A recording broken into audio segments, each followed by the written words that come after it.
Bonjour tout le monde. Me revoilà pour une deuxième vidéo concernant le 11 mai 2020. J'ai fait une lettre d'information au gouvernement et à nos communes.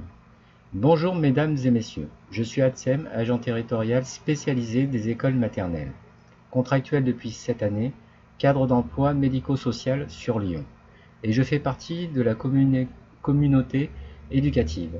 J'assiste l'enseignant pour l'accueil et l'hygiène, aide pédagogique, et franchement, je ne comprends pas comment vous pouvez ouvrir les écoles, et surtout les écoles maternelles, le 11 mai 2020.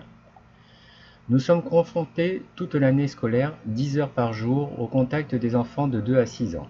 Et à cet âge-là, les enfants ont besoin d'être assurés. Je vous rappelle le rôle des ATSEM dans ces écoles si vous ne connaissez pas notre métier. Activité de l'ATSEM. Aide à l'enfant dans l'acquisition de l'autonomie. Surveillance de la sécurité et de l'hygiène des enfants. Assistance de l'enseignant dans la préparation et ou l'animation des activités pédagogiques. Aménagement et entretien des locaux et des matériaux destinés aux enfants. Accueil avec l'enseignant des enfants et des parents ou substituts parentaux. Encadrement des enfants avant, pendant et après le repas. Nos compétences. Identifier les besoins des enfants à partir de 2 ans. Accompagner l'enfant dans ses apprentissages scolaires au quotidien et l'apprentissage de son autonomie. Appliquer les règles d'hygiène et de sécurité. Assurer la sécurité des enfants lors des déplacements pendant le temps scolaire. Préparer des supports pédagogiques selon les consignes de l'enseignant. Participer et ou animer des activités sous la responsabilité de l'enseignant. Fabriquer des éléments éducatifs simples. Appliquer le protocole d'entretien. Gérer les matériels éducatifs et le stock des produits d'entretien. Mettre en œuvre un programme de travail en fonction des besoins des enfants de la collectivité. Notre savoir-être. Qualité relationnelle avec les enfants et les enseignants. Adaptabilité et polyvalence. Patience et pédagogie. À l'heure actuelle, vous demandez aux parents qui travaillent habituellement de ramener leurs enfants à l'école pour des besoins économiques et aussi les enfants qui vivent dans des conditions difficiles et ont besoin de retourner à l'école. Mais n'oubliez pas qu'avant le Covid-19 n'arrive, vous ne connaissiez pas ces enfants en difficulté et les enfants, vous n'en aviez même pas connaissance. Désolé de parler franchement. Premier point, le travail parental. Beaucoup de parents travaillent dans les grandes surfaces, les magasins d'habits, technologie, parfumerie, magasins de meubles, agences immobilières, restaurants, bars, cinéma, théâtre, et j'en passe. Dire que tout le monde travaille et qu'il faudra tout ouvrir pour que les enfants puissent venir dans nos écoles. Et je n'ai pas pris la plupart des enseignes fermées. Vous parlez de la vie des citoyens, mais la deuxième vague sera là. Et pire que cela, des réanimations sues à votre conscience. Je pense que vous pouvez méditer. Deuxième point, les difficultés scolaires. Vous apprenez à l'heure actuelle qu'il y a des enfants en difficulté scolaire. Nous, cela fait des années que nous le savons, car même en école maternelle, ils sont là grâce aux maîtresses et maîtres, car nous travaillons en binôme. Nous essayons d'être en concertation et faisons le nécessaire sans vous attendre pour que ces enfants soient dans la meilleure écoute possible.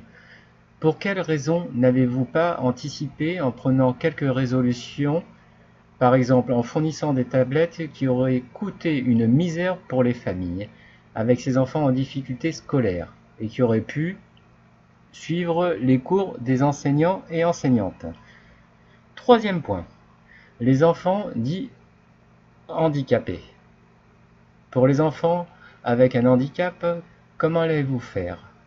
Les AESH seront là, mais avez-vous pensé à vouloir, je ne sais pas, que ces enfants-là touchent, mettent les jouets dans la bouche, comme tous les enfants de maternelle? Cela non plus. Vous n'y avez pas pensé. Quatrième point, le dortoir. L'hygiène des enfants et couchettes en école maternelle. Les gestes barrières ne seront pas là. Pour l'hygiène des enfants, quand malheureusement il pourra avoir une fuite ou autre, nous sommes là pour les nettoyer et changer. Les couchettes sont maximum 20 par pièce à un espace de 10 cm par couchette dans un endroit clos, avec des toux, éternuements, etc. etc. S'il y a malheureusement ce virus, ce peut là s'avérer embêtant et même très embêtant. 5e point, la cantine. Il y a, en parlant de mon école, 2 services, 70 enfants minimum par service, et des fois beaucoup plus. 6 par table collés à moins de 30 cm. Service et surveillance partagés avec les animateurs et animatrices et ADSEM, en collaboration du personnel de cuisine qui sont présents en élémentaire aussi. Et bien, tout ce personnel est au contact des enfants quotidiennement. 6e point, la garderie. Périscolaire, garderie à la charge des animateurs et animatrices et ADSEM. Surveillance, sécurité, activité et goûter. Et toujours pas de gestes barrières. 7e point, l'accueil. Les parents accompagnent et reviennent chercher leurs enfants. L'espace des couloirs en majorité dans les écoles sont étroits. Les 1 mètre de distance ne seront pas respectés, bien au contraire. Conclusion.